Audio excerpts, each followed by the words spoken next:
Everybody, good morning. आइए आज हम भाषा लिपि व्याकरण के इस प्रकरण में पढ़ेंगे शब्द रचना। हम भाषा की इकाई के बारे में पढ़ रहे थे। भाषा की इकाई में हमने वर्ण पढ़े, वर्ण के बाद शब्द, शब्द के बाद पद और वाक्य। अब हम शब्द पढ़ते हैं। देखिए शब्द,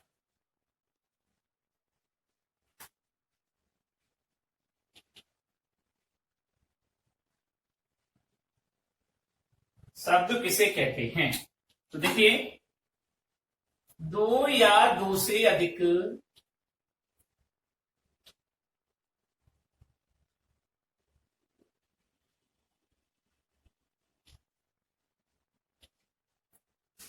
दो से अधिक वर्णों के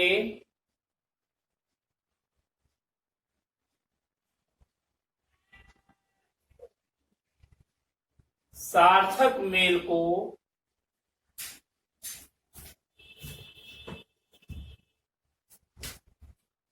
शब्द कहते हैं।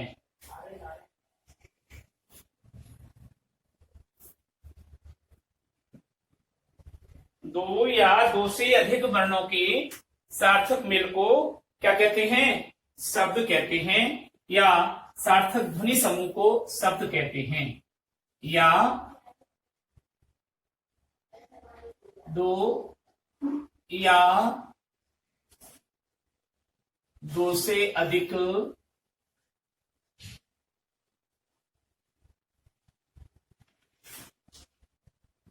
वर्णों की सार्थक ध्वनि समूह को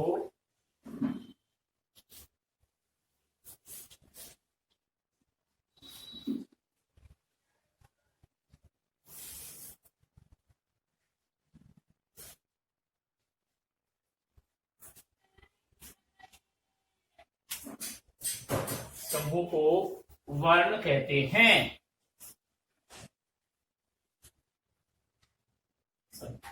दो या दो से अधिक वर्णों के सार्थक ध्वनि समूह को शब्द कहते हैं।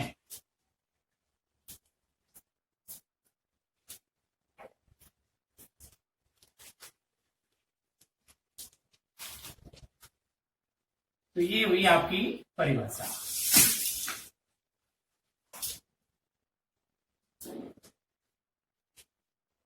जैसे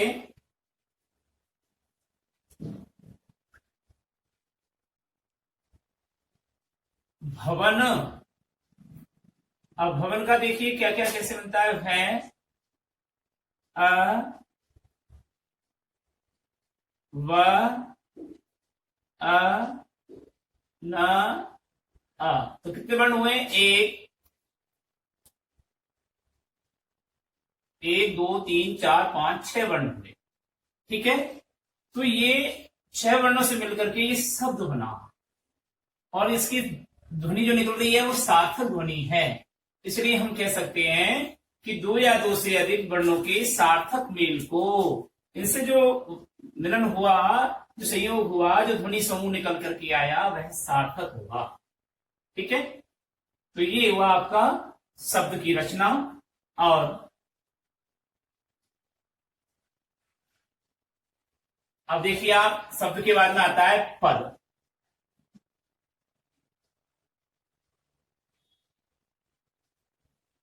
तो तीसरे नंबर का तो ये था शब्द, और चौथे नंबर का पद। ठीक है, तो पद में आइए। देखिए, जो शब्द वाक्य में प्रयुक्त होते हैं उन शब्दों के व्याकरणिक पुटको, यानी कि कारक, काल आदि से सम्मिलित शब्द को क्या कहते हैं? पद कहते हैं। तो उसको पारिभाषिक भाषावली में कैसे लिखेंगे कि वाक्य में प्रयुक्त शब्द के व्यावहारिक रूप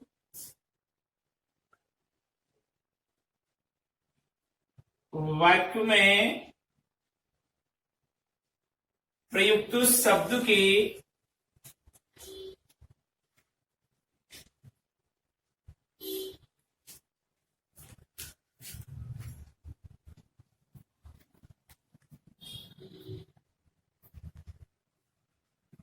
शब्द के व्यावहारिक व्याकरणिक रूप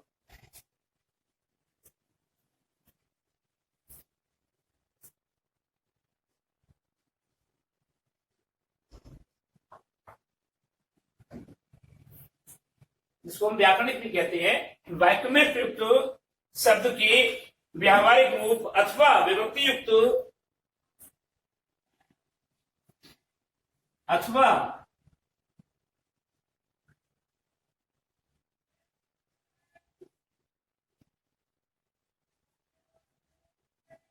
विभक्ति युक्त शब्द को पद कहा जाता है।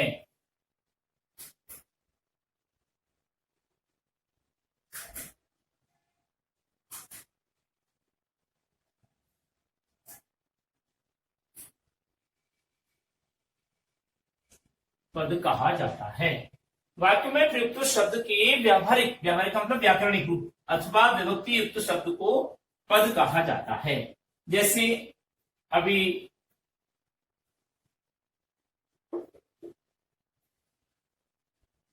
राम ने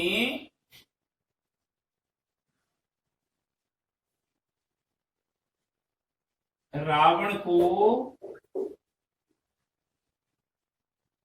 बाण से मारा, ये शब्द है, ये वाक्य है। इसमें कितने शब्द हैं? देखो जी, ये शब्द है,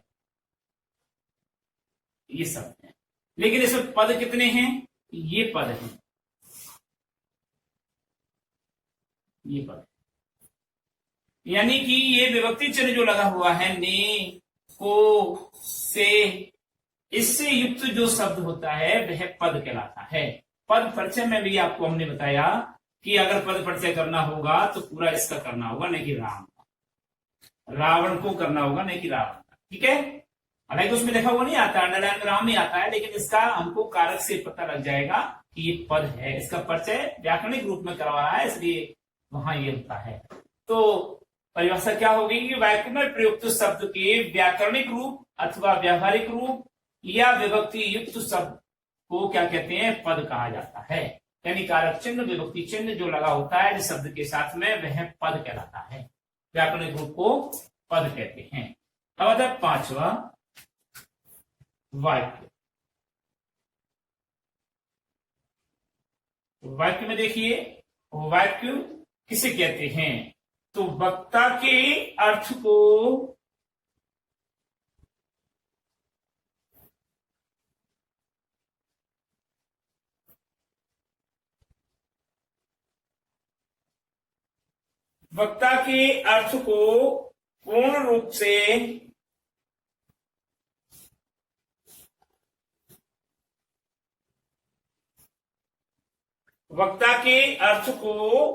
पूर्ण रूप से स्पष्ट करने वाले शब्दों के सार्थक वक्ता के अर्थ को पूर्ण रूप से स्पष्ट करने वाले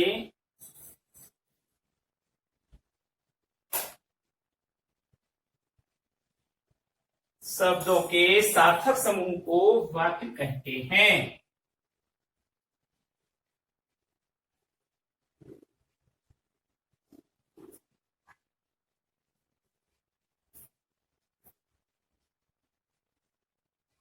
वाक्य कहते हैं। वक्ता के अर्थ को पूर्ण रूप से स्पष्ट करने वाले शब्दों के सार्थक समूह को वाक्य कहते हैं। ठीक है, और जैसे उदाहरण देखिए,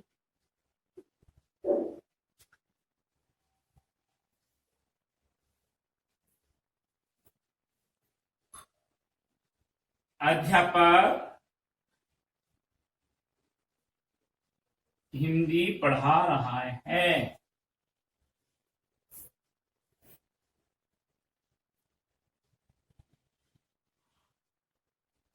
ये पूरा ही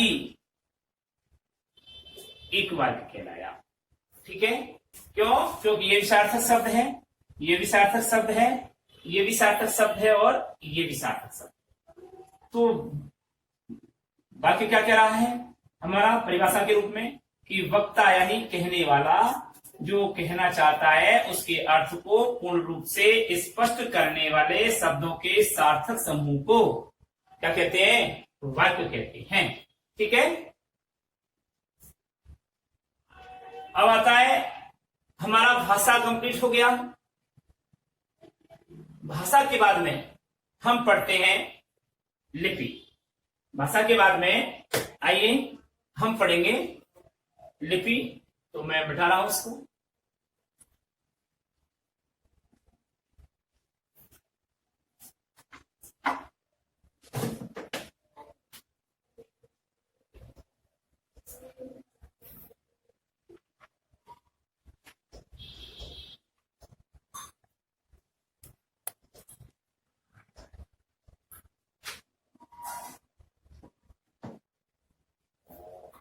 लिपि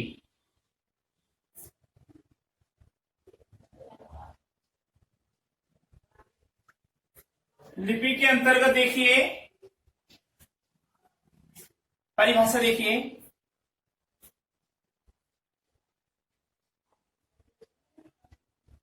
भाषा की ध्वनियों को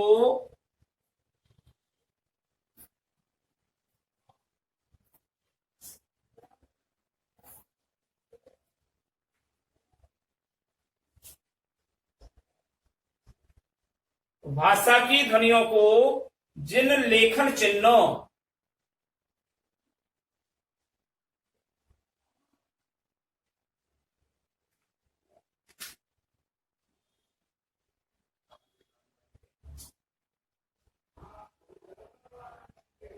लेखन चिन्हों या ध्वनि संकेतों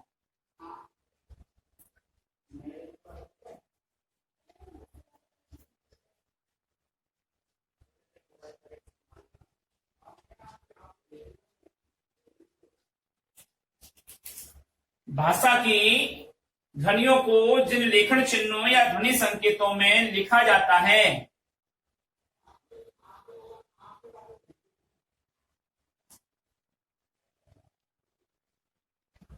उन्हें लिपि कहते हैं। उन्हें लिपि कहते हैं। भाषा की ध्वनियों को जिन लेखन चिन्हों या ध्वनि संकेतों द्वारा लिखा जाता है उन्हें लिपि कहते हैं। अर्थात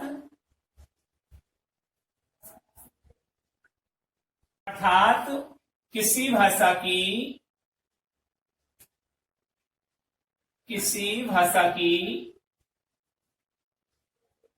मौखिक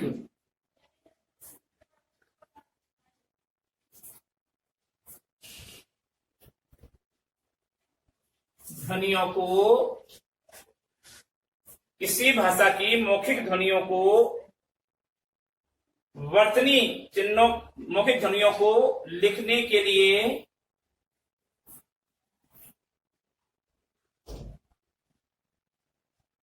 या प्रकट करने के लिए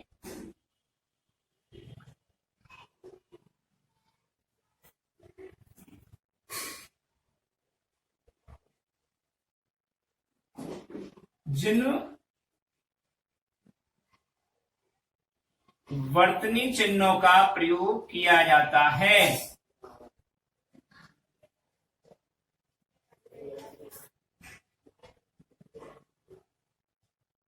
जिन वर्तनी चिन्हों का प्रयोग किया जाता है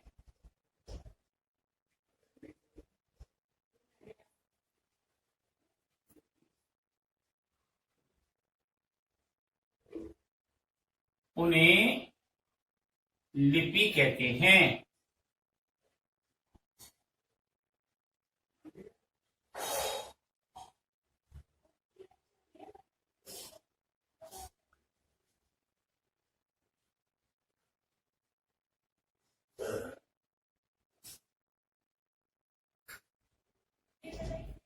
ठीक है, लिपि कहते हैं यानी कि चिन्हों का प्रयोग किया जाता है उनको वे लिपि कहलाती है। कुछ जैसे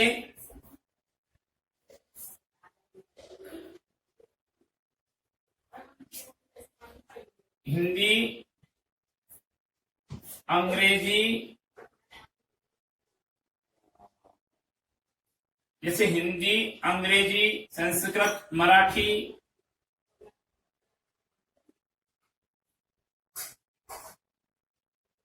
हिंदी, अंग्रेजी, संस्कृत, मराठी, रोमन, उर्दू, पंजाबी,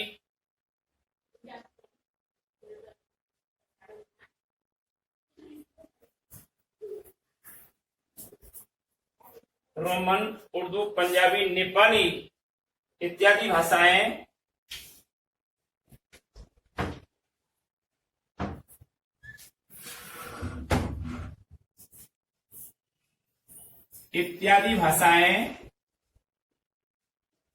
लिपि में लिखी जाती हैं, लिपियों में लिखी जाती हैं।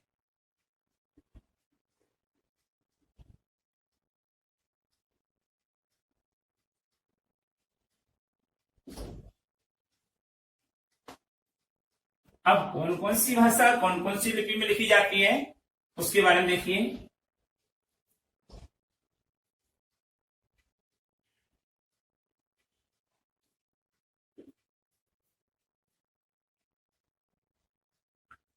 संस्कृत,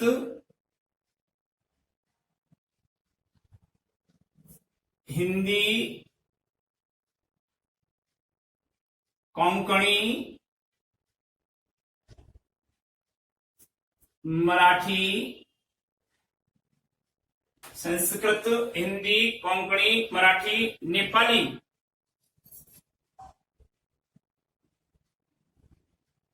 आदि भाषाएं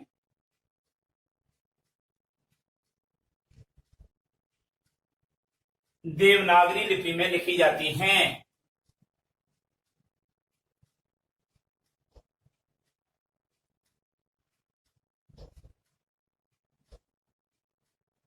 देवनागरी लिपि में लिखी जाती हैं।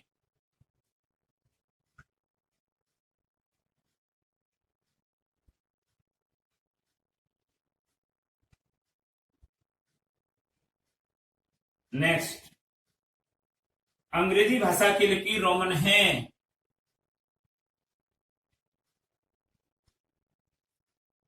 अंग्रेजी, देखो अंग्रेजी शब्द हम अभी तक आप बिल्कुल गलत लिखते आए हैं। हम लिखते हैं अंग्रेज, अरे ये अंग नहीं आएगा, ये आएगा अंग्रेजी, चंद्र बिंदु लगेगा। तो अंग्रेजी भाषा की लिपि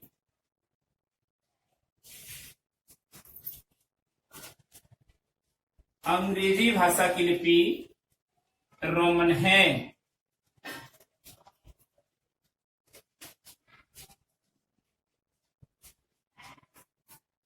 रोमन है। पंजाबी भाषा की लिपि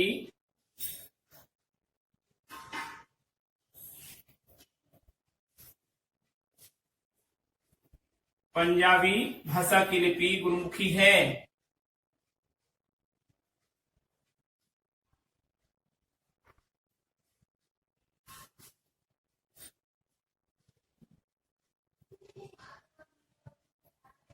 गुरुमुखी है। उर्दू भाषा की लिपि फारसी है।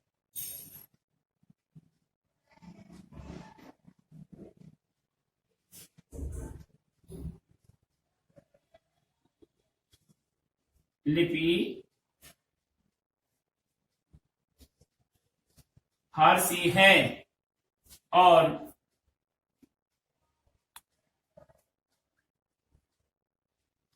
ये प्रश्न आते हैं इसलिए इनको ध्यान से लिखना है। संस्कृत, हिंदी, कोंकणी, मराठी, नेपाली आदि भाषाएं देवनागरी लिपि में लिखी जाती हैं। अंग्रेजी भाषा की लिपि रोमन है। पंजाबी भाषा की लिपि गुरुमुखी है और उर्दू भाषा की लिपि फारसी है। तो ये आपको अवश्य याद रखना है। पूछेगा कि हिंदी की भाषा कौन सी है, या देवनागरी लिपि में कौन कौन सी भाषाएं लिखी जाती है, या उर्दू भाषा कौन सी लिपि में लिखी जाती है, रोमन भाषा कौन सी लिपि में रोमन लिपि में कौन सी भाषा लिखी जाती है। इस तरीके से कई प्रकार के प्रश्न बनते हैं। अब देखिए मानक रूप किसका, देवनागरी लिपि का मानक रूप। देवनागरी लिपि का मानक रूप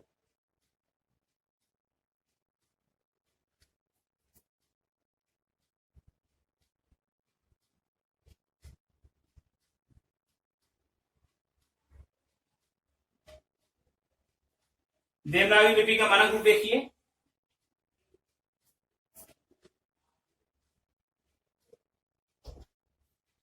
देवनागरी लिपि में हिंदी की वर्तनी का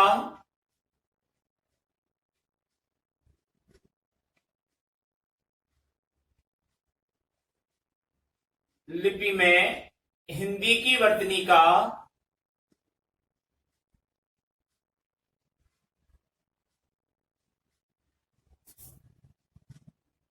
देवनागरी लिपि में हिंदी की वर्तनी का एक मानक रूप तैयार किया है।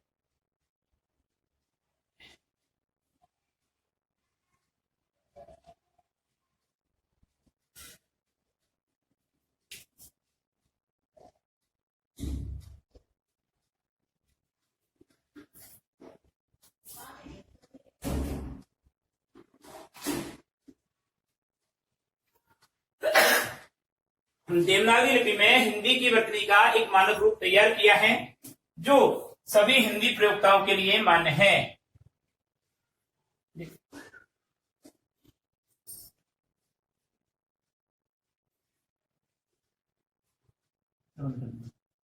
देवनागरी लिपि में हिंदी की वर्तनी का एक मानक रूप तैयार किया है जो सभी हिंदी प्रयोक्ताओं को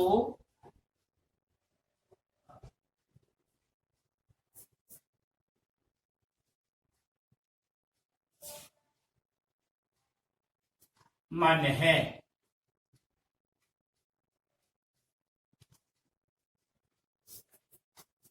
अब देखो कौन सा मानक रूप है।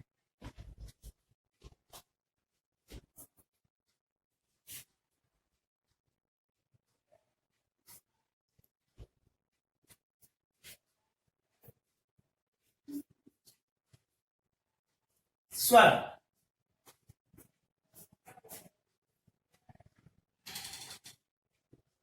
स्वर वर्णों में देखिए, स्वर वर्णों का मानक रूप देखिए। स्वर वर्ण कौन कौन से होते हैं? ए, आ, ई, उ,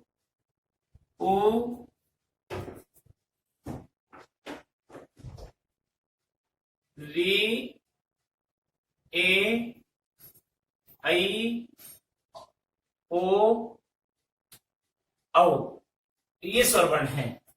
इन सभी स्वर वर्णों का मानक रूप देखिए। इनकी मात्राएं कैसी होती है मानक रूप में? जैसे ए,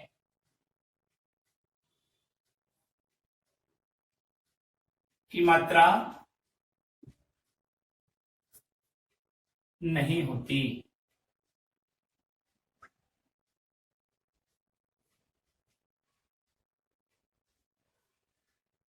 ठीक है। जैसे आ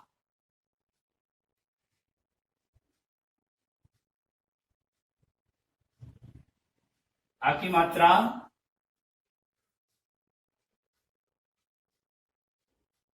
जैसे ई की मात्रा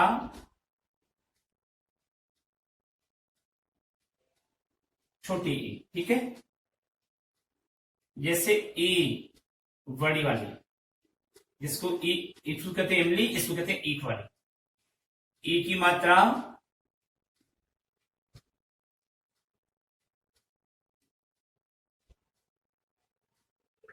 जैसे ऊ की मात्रा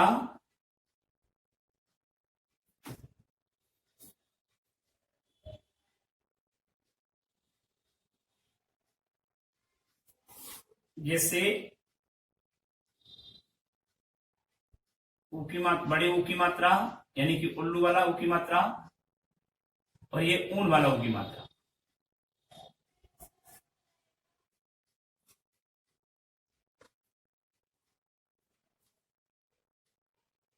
जैसे री की मात्रा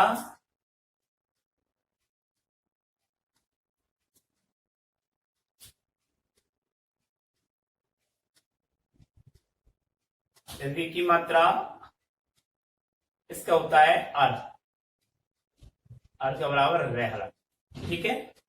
री की मात्रा में रे हलंत होता है और इसको हम ऐसे लिखते हैं नीचे वाला अर्ध को।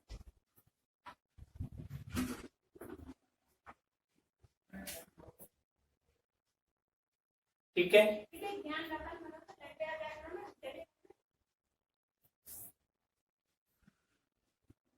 एक की मात्रा,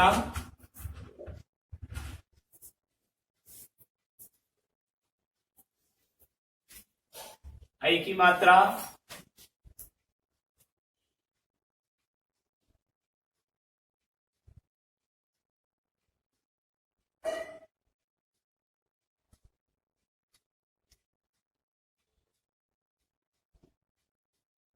इसी प्रकार औ की मात्रा,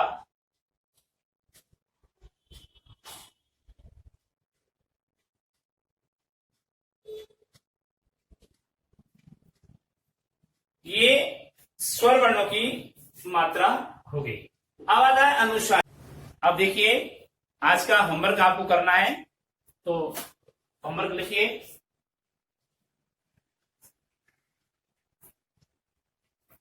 गृहकार क्वेश्चन नंबर 1, शब्द, पद एवं वाक्य को सोधारण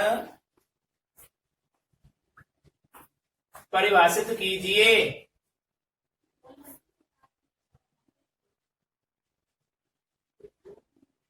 क्वेश्चन नंबर 1। क्वेश्चन नंबर 2, लिपि किसे कहते हैं? लिपि किसे कहते हैं? लिखिए।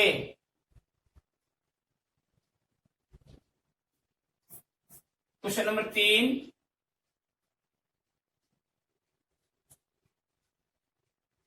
क्वेश्चन नंबर 3 में लिखेंगे आप, देवनागरी लिपि में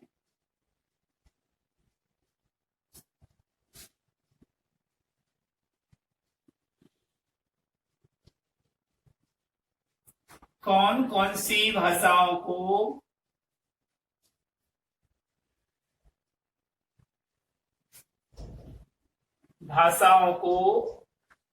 लिखा जाता है?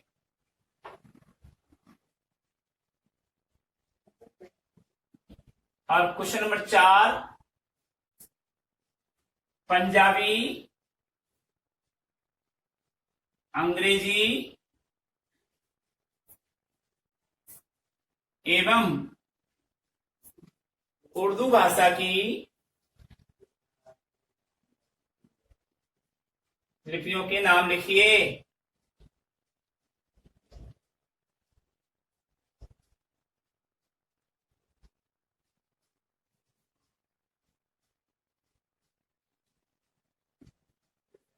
ये चारों प्रश्नों के उत्तर आपको लिख करके और होमवर्क में डालना है।